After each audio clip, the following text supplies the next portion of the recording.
In mathematics, a group is a set of elements with a defined operation that combines any two elements to produce a third element in the set. One important subclass of group is the finite, non-empty set group, which is a group with a finite number of elements that is not empty. This type of group is particularly useful in many areas of mathematics, including algebra and number theory, as well as in other fields such as physics and computer science. A subgroup is a subset of a group that also satisfies the properties of a group, such as closure, associativity, and the existence of an identity and inverse elements. Subgroups are important in group theory as they can provide insight into the structure of the large group and can be used to classify groups by their subgroup properties. Let H be a finite non-empty subset of the group G, and H is a subgroup of G if and only if H is closed under the operation of G. To prove the theorem that A epsilon H have n elements, then the elements of A squared, A cubed, until the A to the power of n plus 1 are all in H because H is closed under the operation and cannot be different. So A to the power of I is equal to A to the power of J for some I less than J.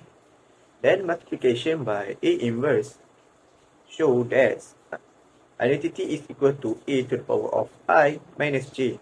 So identity is epsilon H. Also, A inverse epsilon H because A to the power of I minus J. This shows that H is a subgroup of G. Example 1. Let M be a group and N a non-empty subset of M if C the inverse epsilon N whenever CD epsilon N, then N is a subgroup of M. To prove the example, first we show identity epsilon N. Let N epsilon N, then applying C is equal to N and D is equal to N. We see that CD inverse is N multiplied with N inverse is equal to identity, which is epsilon N. Now let C is equal to identity and D is equal to N. Then we will get identity will multiply with N inverse, will get N inverse, which is epsilon N. Now we need closure under group operation. Let Mn is epsilon N. We want to show Mn epsilon N. We choose C is equal to M and D is equal to N inverse. Then we will get CD inverse is equal to M multiplied with inverse of N inverse. So we will get Mn is epsilon N. Hence, N is less than C as required. For example 2, let F be an abelian group with identity. Prove J is equal to S epsilon F, where S squared is equal to identity is a subgroup of F. To prove the example, first we have to show J is non-empty since identity is epsilon F and identity squared is equal to E, where E is epsilon J, as J is non-empty. Now we suppose AB epsilon J. Our goal is to show CD inverse is epsilon J, meaning CD inverse squared does in fact equal to identity. Now we observe CD inverse squared is equal to CD inverse times with CD inverse. Since F is abelian, our operation is commutative. Thus, CD inverse times CD inverse will get C squared D squared inverse.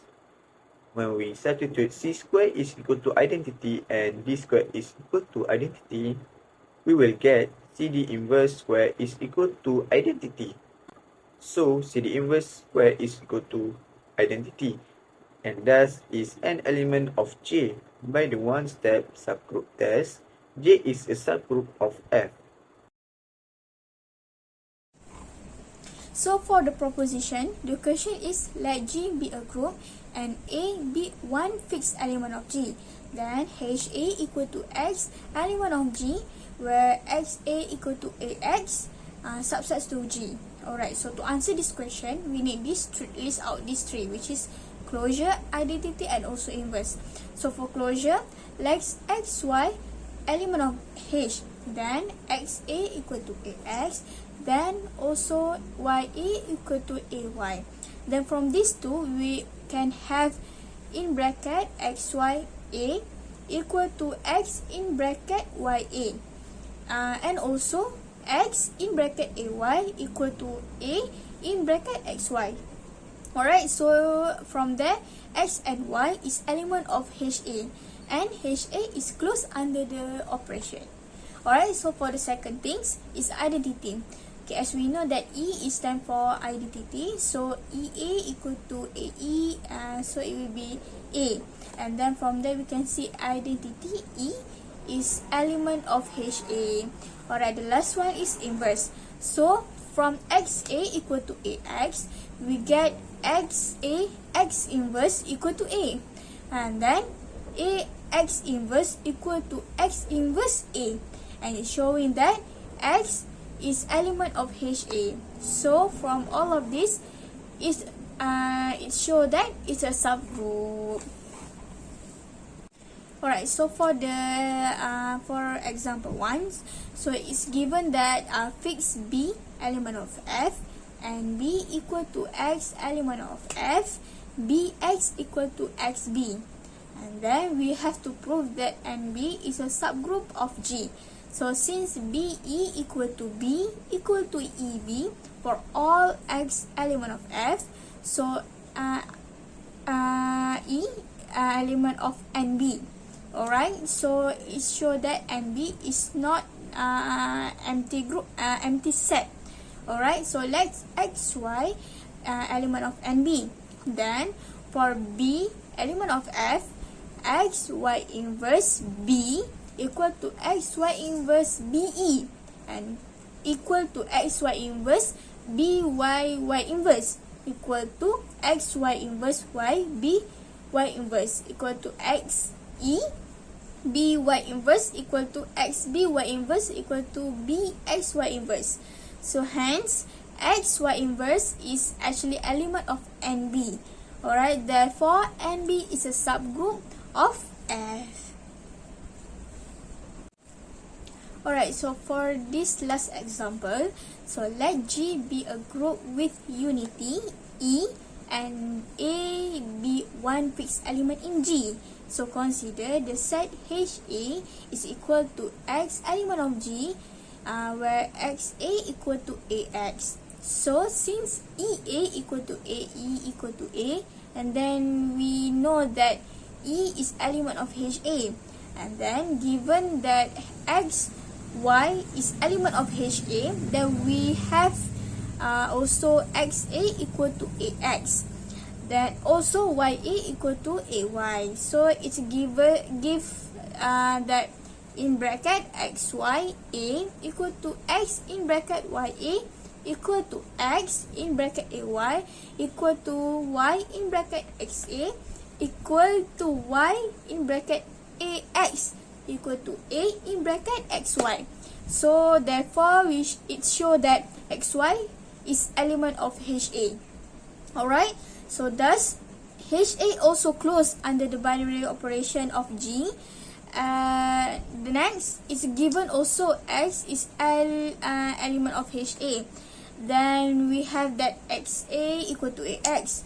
So it's also give us that X inverse in bracket XA equal to X inverse AX. And then since that X inverse is in bracket XA equal to X inverse X equal to EA equal to A.